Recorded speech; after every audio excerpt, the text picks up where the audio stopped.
I believed in us, my husband, my rock, the man who held my heart through every storm. We had a life that others envied, a beautiful home, a successful career for both of us, and plans for forever. But sometimes, what looks perfect on the outside hides a darkness beneath, secrets whispered in the night, glances exchanged behind closed doors, and a betrayal so deep it threatens to drown everything I thought I knew. This is a story about the shattering of trust, the unraveling of a carefully crafted life, and the painful journey to find strength when everything falls apart.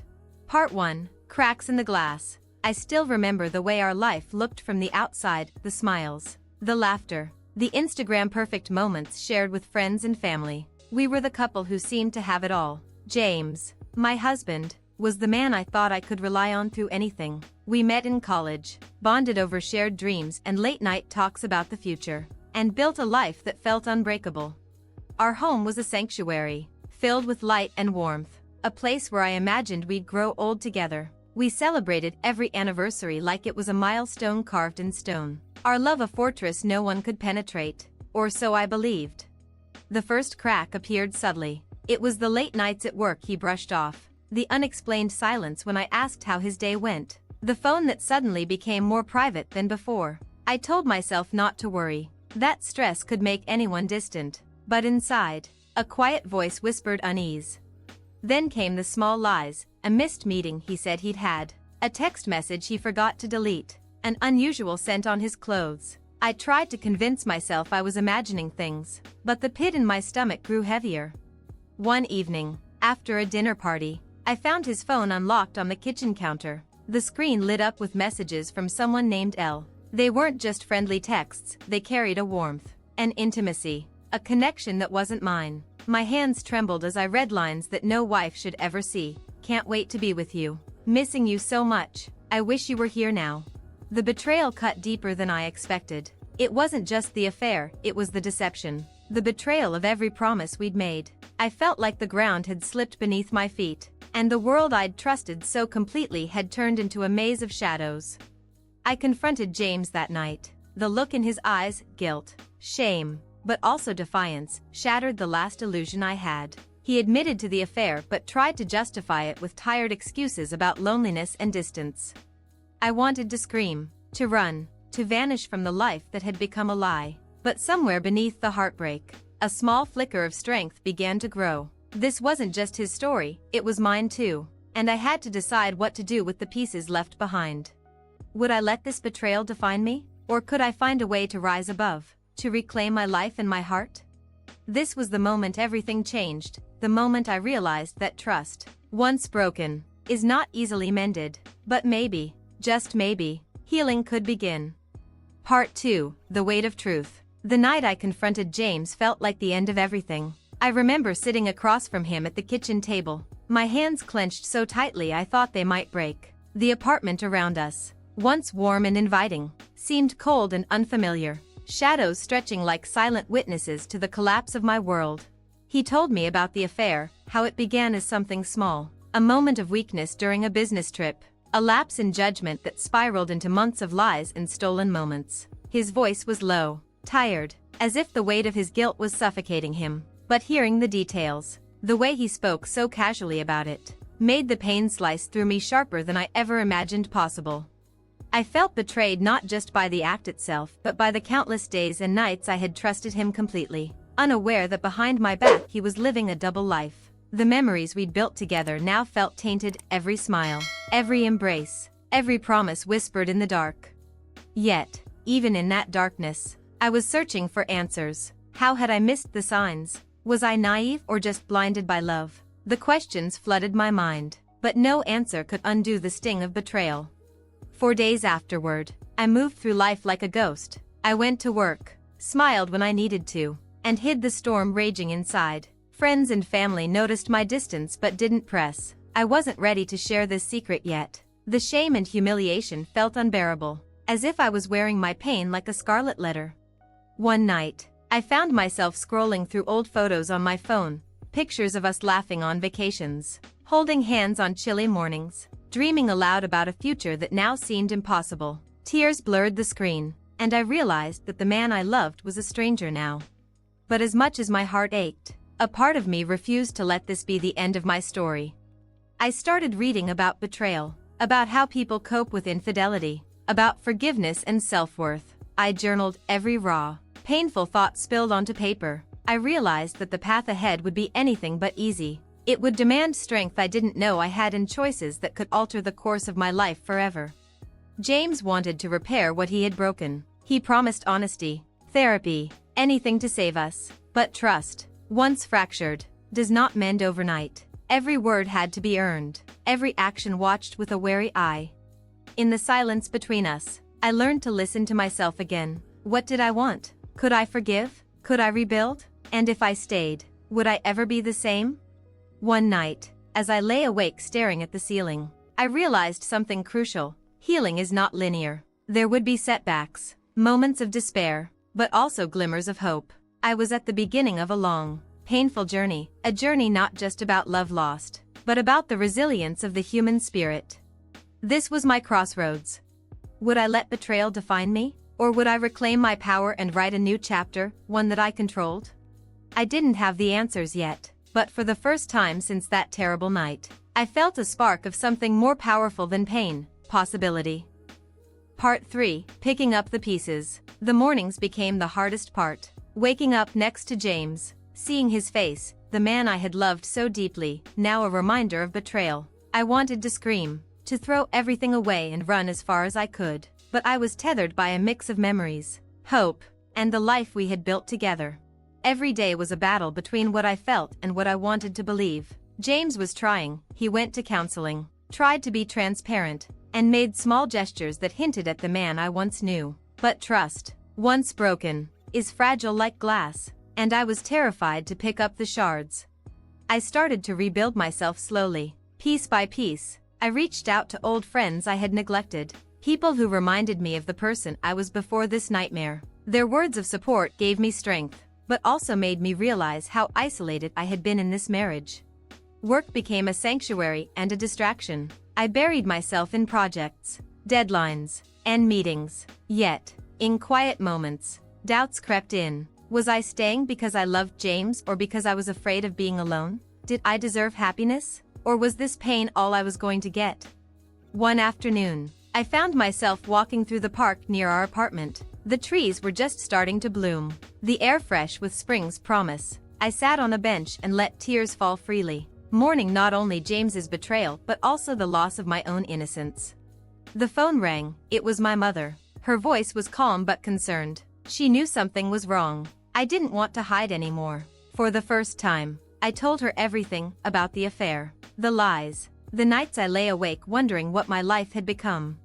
Her words were simple but powerful. You are stronger than you think. Whatever you choose, I'm here. That conversation planted a seed of courage in me. I realized healing wasn't about forgetting or pretending the past didn't hurt. It was about facing the pain head-on and deciding what kind of life I wanted moving forward. James and I began attending therapy together. The sessions were raw and brutal, peeling back layers of resentment, hurt, and anger. Sometimes, I felt hopeful. Other times, I wanted to give up. I learned things I never wanted to hear: his fears, his loneliness, his reasons, not to excuse him, but to understand. I was learning to separate the man I loved from the mistakes he made. One night, after a particularly difficult session, James reached for my hand and whispered, "I'm sorry. I'm so sorry for what I did." In that moment, I realized forgiveness wasn't about erasing the past. It was about freeing myself from its hold. Yet, the road ahead was uncertain. Could trust ever fully return? Would the scars fade? Or would they always remind me of what I had lost? As spring blossomed outside, I felt something awakening inside me too, a fragile hope that life, even after betrayal, could still be beautiful. But for now, I took it one day at a time, learning to live with the ache and the possibility of something new. Part 4, The Breaking Point. Despite the small steps forward, the shadow of betrayal hung heavy over every moment we shared. I tried to convince myself that time would heal all wounds, but some days felt darker than the night I first learned the truth. The more we worked through therapy, the more I realized that the damage wasn't just to our marriage, it was to the core of who I was. James was trying, but the cracks in our relationship were deep. I caught myself watching him closely, searching for signs of deceit where there might be none. Every phone notification made my heart race. Every sudden silence felt like a trap. The trust one once took for granted had become a fragile thread, easily snapped. At home, the air was thick with unspoken words. The space between us was not just physical but emotional, a canyon carved by months of lies and heartbreak. I wanted to scream at him, to demand answers, to tell him how deeply he had wounded me. But the words stuck in my throat, tangled in confusion, anger, and sorrow. One evening, after a particularly tense argument over something trivial, I packed a small bag and told James the first needed space. The pain in his eyes was raw, but so was mine. I drove aimlessly through the city streets, feeling lost in a sea of faces that didn't know my story, my pain. That night alone was a turning point. I sat on a park bench under the pale glow of a street lamp, the cool air wrapping around me like a shield. I let the tears flow, unashamed of the heartbreak and fury that consumed me. It was the first time I admitted to myself that love might not be enough to save us. The next day, I called my closest friends. Their voices were lifelines, pulling me back from the edge. They reminded me of my worth, my strength, and that sometimes, choosing yourself means making the hardest decisions. Back home, James and I faced a crossroads. We could try to patch the wounds and keep going, or we could accept that some things, no matter how much you want them to work, are beyond repair. The conversation was painful. We laid bare every fear, every disappointment, every shattered hope. I told him how the betrayal made me question everything, not just about us, but about who I was and what I deserved. He listened, sometimes with tears, sometimes with silence. For the first time, I saw the full weight of his regret. But regret couldn't undo the past. We agreed to take time apart, not because we wanted to give up, but because we needed to find ourselves again before deciding if there was a future. Those weeks apart were some of the loneliest I'd ever known. The silence was deafening, but it was also a mirror. It showed me the parts of myself I'd neglected, the dreams I'd buried under years of marriage and pain. I began therapy alone, learning to rebuild the pieces of my identity that betrayal had shattered. I rediscovered passions, made new plans, and for the first time in months, felt a flicker of hope, not for us, but for me. But even as I grew stronger, the question lingered, could I ever fully forgive? Could I let go of the hurt and trust again? Only time would tell. For now, I was learning that healing wasn't about forgetting. It was about owning my story and deciding how I wanted it to end. Part 5, Echoes of Us. Time apart changed me in ways I hadn't expected. The silence, once unbearable, had grown into something sacred. Without the constant tug of pain, without James's presence clouding my thoughts, I finally began to hear my own voice again. I wasn't just the betrayed wife. I was a woman rediscovering her identity, stronger, clearer, and slowly beginning to believe she could be whole again. Therapy became more than a place to vent. It became my mirror, reflecting all the pieces of me I'd hidden to keep the peace. I talked about the early years with James, how I'd adjusted myself to fit our relationship, letting go of my painting, quieting my ambitions, putting him first even when I was drowning. Betrayal didn't start with the affair. It started the day I betrayed myself to hold us together.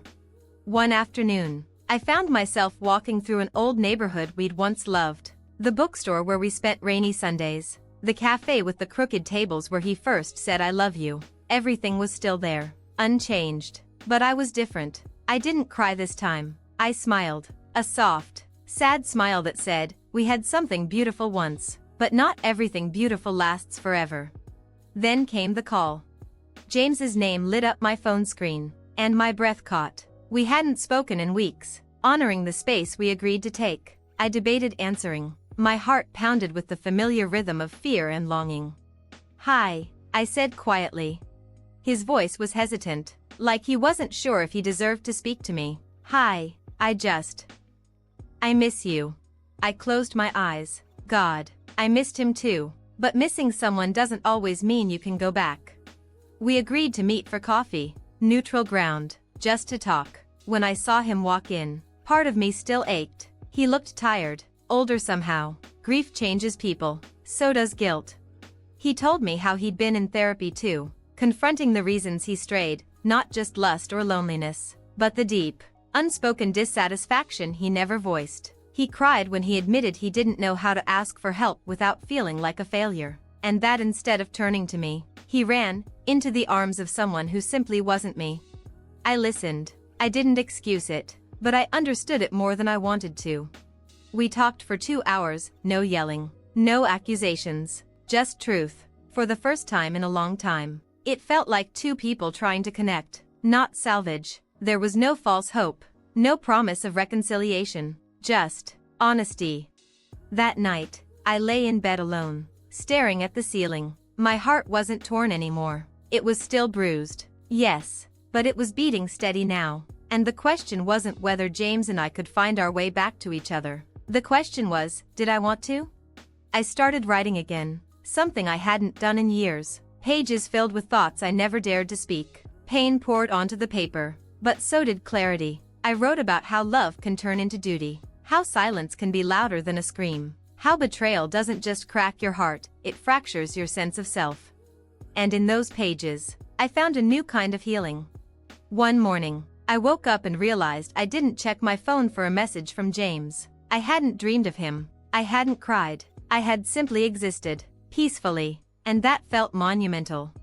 I went to the mirror, looked myself in the eyes, and said the words I had once been too afraid to believe. I am enough, with or without him. That was the day I made my decision. James and I would meet once more, not to decide our future, but to honor our past, to say goodbye to what we had and walk into whatever came next with open eyes and a heart that was finally mine again. Part 6, Goodbye. Not closure. We met at the same cafe where we had once planned our honeymoon, our first house, even baby names. Now, we were just two people standing in the ruins of what used to be. James was already there when I arrived, holding 2 coffees and looking like he hadn't slept in days. For a moment, I saw the man I married, the one who used to laugh with his whole chest, who'd dance with me barefoot in the kitchen, who swore he'd love me until the end. But time and truth had carved deep lines in both of us. Thanks, I said, taking the coffee from him. He smiled weakly, like the weight of his own guilt was a second skin. We sat in silence for a while, both unsure how to begin. Words felt so small compared to everything we'd lived through. I've been thinking a lot, he finally said, fingers wrapped tightly around the cup. About everything, about us. I nodded. Me too. I still love you, he whispered, eyes shining with tears he didn't blink away. I know I don't deserve anything from you. Not forgiveness, not another chance, but I need you to know that what I did, it wasn't because you weren't enough. You were always more than enough. The words hit harder than I expected. A part of me had been waiting, aching, to hear that. I thought they would heal something, but instead, they made me realize just how far I'd already come without him. You say that now, I replied quietly, but back then, you didn't choose me. He flinched, and I softened. I didn't come here to wound him. I came to finish what we both started the moment he chose someone else over our vows. I've been rebuilding, I continued, piece by piece, and every piece I pick up, I realize it's mine, not ours, just mine, and it feels good. He looked down, voice barely audible. So this is goodbye. I nodded. It is. But it's not bitterness. It's not hate. It's just the end of one thing, and the beginning of another. He reached across the table and took my hand. It didn't feel like home anymore. It felt like memory, warm, familiar, but firmly in the past. I hope you find peace, I said, and maybe one day, you'll look back and remember the good we had without the shadow of how it ended. I already do, he whispered. I always will.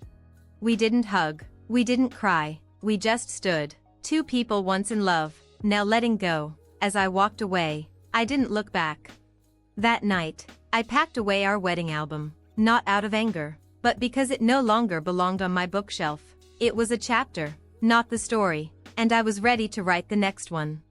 In the weeks that followed, something shifted. I started doing things just for me, taking long walks at sunrise, joining a painting class I'd put off for years, laughing without apology. I didn't need to fill the space James left behind. I needed to rediscover the parts of me I'd left behind to make room for him.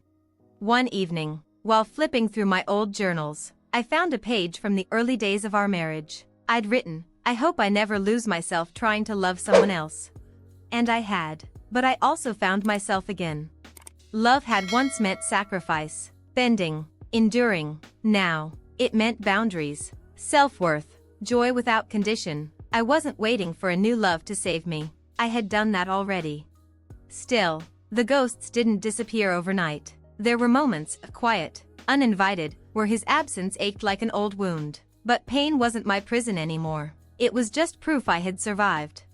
And one day, I looked in the mirror and saw her, the woman who had walked through fire, shattered and scared, and came out shining, not untouched, but unbroken. Part 7, The Weight of Silence. There's a strange calm that follows the storm. It doesn't come with clarity or peace, not right away. It settles slowly, like dust after an earthquake, revealing what's broken and what somehow, miraculously, still stands. 4 weeks after my final conversation with James, I lived in that silence. But silence is never really quiet when you're healing. It has echoes of laughter that used to fill your kitchen, of whispered promises in the dark, of a voice that once made you feel safe. I heard them all, over and over again. I let them ring in my ears until they hurt less. And then came the night I found the envelope. I wasn't looking for anything. I was organizing an old drawer full of receipts and charger cords when I came across a thin, unmarked envelope. The paper was slightly yellowed. It was James' handwriting, unmistakable. I recognized the way he looped his LS and how he always dotted his is just slightly to the right. Inside were 3 pages, a letter, no date, no greeting, just words. There are things I never told you, and maybe I should have, but I was a coward. You didn't deserve what I did. You didn't deserve the way I left you, even when I was still sleeping beside you. I didn't just betray you. I betrayed the version of me you believed in. My hands trembled. It wasn't just the affair. That's the surface. The real damage was done long before. I started checking out of us when I stopped sharing things with you. When I chose comfort over courage, routine over truth. I wanted to be the man you believed I was, and when I couldn't live up to it, I lied instead. The affair was a symptom, not the cause. I don't write this for forgiveness. I know I gave that away. I write it so you know, you weren't crazy. You weren't blind. You were trusting. You were loving. You were better to me than I ever deserved. I stopped reading for a moment. My heart ached. Not because I still wanted him, but because these were the words I'd needed when everything was falling apart. And now they were here, too late to matter, yet still powerful enough to make me cry.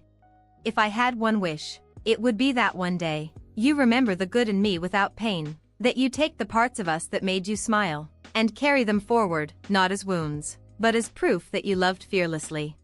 I folded the letter and placed it back in the envelope. Then I sat there, holding it to my chest, letting the tears come without shame, because healing isn't about never crying again. It's about knowing why you're crying, and choosing not to stay broken. The next day, I walked to the lake near my parents' house. The air was crisp, the kind that hints spring is trying to push winter away. I brought the letter. I read it one last time. And then I let it go. I watched as the paper drifted onto the water and floated, weightless, before slowly sinking out of sight. It didn't feel like forgiveness. It felt like surrender of everything I couldn't change, everything I no longer needed to carry. A week later, I got an invitation in the mail. It was from Harper, my friend who had stood by me through it all. The envelope was thick, elegant, wedding invitation, her name, a man I hadn't met. I smiled through the ache in my chest. Love still existed. Not perfect, not unbroken, but real, possible. I sent my RSVP that night. Yes, with joy. It was time to believe in joy again. That weekend, I started something new, a blog, just for me. I called it After the Shatter. I didn't write for readers or followers. I wrote for the woman who sat on her bathroom floor at 2 a.m., broken by truth. I wrote for the woman who didn't get a goodbye, or the letter, or the apology. I wrote for the one who did, but still hurt anyway. Because healing doesn't mean erasing pain. It means learning to live above it. And I was learning. Every word I typed stitched a small piece of me back together. Every message I got from strangers who said me too was another reason to keep going. Sometimes strength isn't loud. Sometimes it's a whisper that says, get up, and then does. Part 8, Rising from the Ruins. It took me almost a year to feel like I was living in my body again. Grief, I learned, doesn't ask for permission, it just moves in. unpacks its bags, and stays as long as it wants. But healing? Healing asks for effort, and courage, and the willingness to be new, even when all you want is to feel like your old self again. Except the old me was gone. And I didn't want her back anymore. The woman I was now had walked through fire and survived. She knew what it meant to love with her whole heart and to be burned by it. She knew what it meant to break and rebuild, brick by brick, word by word, breath by breath. The final turn in my story came quietly, like most real changes do. It wasn't some grand revelation. It was a sunny afternoon, an open window, and the smell of coffee filling the room. I was curled up on the couch with a book in one hand and my dog resting his head on my feet, and I realized I wasn't thinking about James. Not angrily, not wistfully, not at all. I had made it to the other side. I'd found a small but solid happiness, not flashy or perfect, but mine, real, honest, and earned. Around that time, I got an email from a reader of my blog. She was a stranger from another country. She'd been married for 12 years, had 2 kids, and her husband had just confessed to an affair with her sister. I sat with that email for an hour before I answered. And when I did, I didn't offer her clichés. I told her the truth, that the pain might last longer than she thinks it should, that the betrayal may change how she sees the world, but that it won't destroy her, not if she doesn't let it. I told her she is more than what was done to her, that healing is hard and slow, but real, that love after betrayal is possible, even if that love is just for herself, for now. She responded the next day. She said thank you. That was the moment I knew I hadn't just survived this story, I had turned it into something that mattered, something that helped someone else breathe a little easier, and that meant it hadn't all been for nothing. A few months later, I saw James again. It was unexpected, a friend's baby shower. Of all places, he was standing near the buffet, talking to someone I didn't recognize. When he saw me, his smile froze. I didn't flinch. I walked over, offered a polite hello, and meant it when I said, "I hope you're well." He looked like he wanted to say more, maybe apologize again, maybe explain, but I didn't need it anymore.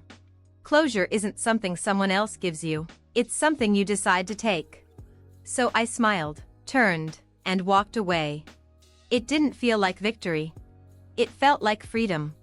Today, I write more than ever. I teach workshops on storytelling, on using your voice after silence. My blog has grown, not into a massive platform, I never wanted that, but into a safe space. A space where women, and some men too, can say, "This happened to me," and be met with, "Me too, and you're not alone." Because we aren't. Heartbreak may isolate us for a while, but it also connects us in ways few other things can. We all know what it means to be broken, and if we're lucky and brave, we also learn what it means to be whole again. Not the same, never the same. Better. So if you're reading this, maybe sitting in your car outside a therapist's office, or hiding in the bathroom while your world feels like it's crumbling, hear me when I say this. You will get through it. You will cry, and break, and maybe scream into a pillow or two. You will doubt yourself. You will question everything. You might even think you'll never trust again. But slowly, quietly, beautifully, you will rebuild. You will grow stronger in the cracks. And one day, you'll wake up and realize that you haven't thought of the person who hurt you in days, weeks, and it won't be a milestone you were counting toward, it will just be a moment that arrives, peaceful and unannounced. That moment is your rebirth. Welcome to it.